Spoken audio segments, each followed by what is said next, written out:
This is a rare picture of E.T. Mensah taken in the early 1950s during his trip to London. In this photo, you can see E.T. standing second from the left with his trademark hat and sunglasses, the true embodiment of cool. But who are the other people in this photo? Well, they are some of the best musicians of the time handpicked by E.T. to form the elite band that would back him up during his tour of Europe. This remarkable group included the legendary drummer Paul Willie, who would later gain international recognition for his unique style. Sadly, none of them would survive the 1970s, passing away in different parts of the world. Yet their impact on the music scene remains immeasurable. Now, let's take a closer look at the fascinating life of one of Ghana's most cherished sons.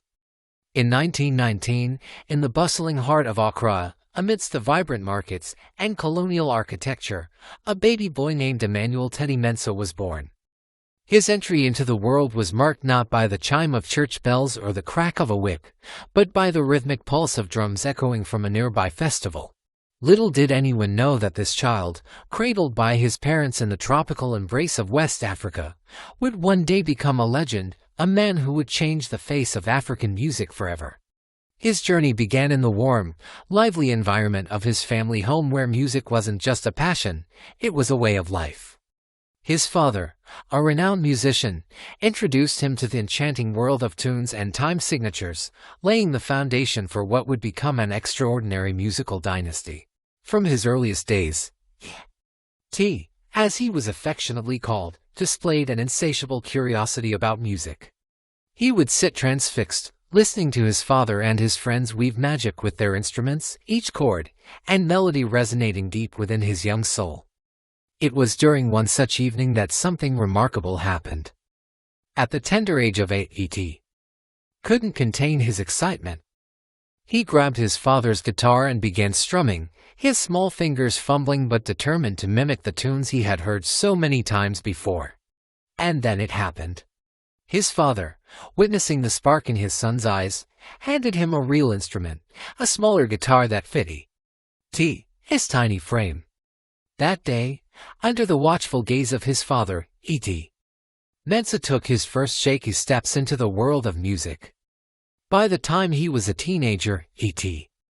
Mensah was already a familiar sight on the streets of Accra. Armed with his trusty guitar, he would busk, his music drifting between the stalls of the Makola market and echoing in the open spaces near the bustling railway station. His repertoire was vast, encompassing traditional folk songs, upbeat high-life tunes, and soulful melodies that told stories of love, loss, and everyday life. People would stop in their tracks, drawn to his raw talent and the infectious energy he exuded. Many of those who heard him play knew they were witnessing something special, a young man with calloused fingers and a heart full of music. Among his audience were fellow musicians who recognized the spark of genius in the young performer. Some would offer him advice, sharing tips and tricks they had learned over their own years of playing. Others would simply nod their heads in silent appreciation, acknowledging the depth of talent that shone through E.T.'s music. As E.T. honed his skills, he didn't limit himself to the acoustic guitar. Instead, he developed a deep interest in Western musical instruments, particularly the saxophone and the trumpet. Whenever he could, he would sneak into the homes of wealthy expatriates or hotels frequented by Westerners to catch a glimpse of these coveted instruments. His fascination grew, and he yearned to get his hands on them, to learn their notes and understand their harmonies. But these were expensive instruments, often out of reach for a young street musician. Undeterred, E.T. saved every penny he earned from busking, working odd jobs, and even sleeping outdoors to avoid spending money on lodging. Finally, when he had enough, he went out, bought a second-hand saxophone and a trumpet, and began learning. His dedication was unwavering, practicing tirelessly until his fingers could navigate the intricate keys and produce rich, resonant sounds. Soon, the young man who had started out as a guitarist had expanded his musical palette, becoming a multi-instrumentalist, ready to tackle any tune, any composition, any challenge. The late 1930s saw E.T. Mensah step onto a bigger stage. He had joined the renowned Tempos band as a trumpeter and saxophonist, a testament to his exceptional skill and burgeoning reputation as a musician. Under the guidance of the band leader, he refined his musical talents, learning new styles and techniques that broadened his musical horizon.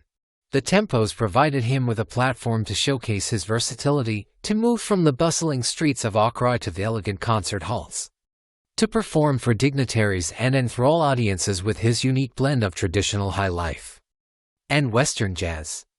During this period, Mensah met and befriended other talented musicians, forging lifelong bonds that would shape the course of their lives and the future of African music. Together, they shared ideas, jammed, composed, and dreamed of a time when African music would be celebrated worldwide. They were pioneers, breaking barriers and challenging norms, proving that African rhythms could stand toe-to-toe with any Western orchestra. In the 1950s, when Ghana gained independence, the country was euphoric.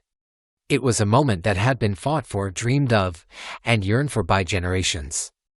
And what better way to celebrate this monumental achievement than with music? Enter E.T. Mensah, a musician whose star was already on the rise. But he had no idea the heights to which his music would soar. Mensah and his band were commissioned to compose and perform the anthem for Ghana's independence. It was an honor, a privilege, and a huge responsibility. The music had to encapsulate the spirit of a nation, the struggle, the hope, the dreams, and the aspiration of an entire people. Mensah rose to the challenge. Working tirelessly, he poured his heart and soul into the composition. Every note he played, every chord he struck, resonated with the story of an independent Ghana. When the music was finally ready, he and his band performed it before a crowd of thousands. The reception was electric. The music was more than just notes and rhythms, it was a celebration, a liberation, a symphony of freedom. And so Ghana Freedom, as the anthem came to be known, became more than just a song. It became a symbol, a rallying cry, and a testament to the power of music. It echoed in the streets, in the homes, and in the hearts of Ghanaians everywhere. It became the soundtrack of a nation. As the years rolled by, E.T. Mensah's fame spread far and wide. His music, a unique blend of traditional African rhythms and Western orchestral arrangements, was unlike anything the world had heard before. People flocked to hear him play. In the 1960s, he embarked on international tours, captivating audiences in Europe and America with his charisma and musical prowess. During this period, he continued to innovate, experimenting with new sounds and incorporating different musical styles into his compositions. His music became more sophisticated, more layered, and more meaningful, reflecting the changing times and the aspiration of a continent on the rise. However, despite the adulation of his friends, the respect of his peers, and the accolades that lined his shelf, E.T. Mensah never forgot where he started: the dusty streets of Accra, the vibrant markets, and the warm nights filled with music. He remained humble, grounded, and true to his roots. In the 1970s and 80s, high-life music continued to evolve, giving birth to new genres and inspiring younger generations of musicians. E.T. Mensah, though no longer actively performing, remained a guiding light, a mentor, and a source of inspiration to many. His influence was immense, shaping the course of African music and leaving an indelible mark on the hearts and minds of all who knew him. As the 20th century drew to a close, E.T. Mensah's legacy shone brighter than ever.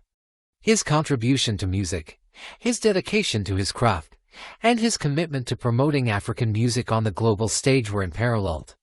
He had not just played music, he had played a symphony of life. E.T.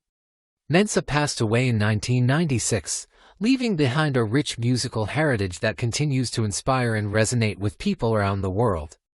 His life and music serve as a reminder that it's not just about the notes you play, but the emotions you evoke, the stories you tell, and the legacy you leave behind. The King of Highlife had played his final note, but his music, like the spirit of Africa, lives on. E.T. Mensah was a legend, a trailblazer, and a true icon of African music. His life was a melody that soared high above the challenges and limitations of his time, touching hearts and inspiring generations along the way. He showed the world that with talent, dedication, and an unwavering passion for music, one can truly touch the sky. But more importantly, he showed us the power of staying true to our roots, embracing our heritage, and letting our music be a reflection of our beautiful, vibrant culture. Thank you, E.T. Mensah, for showing us the way.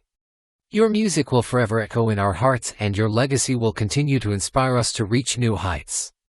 Until we meet again in another video, keep grooving to the rhythm of life. Stay classy.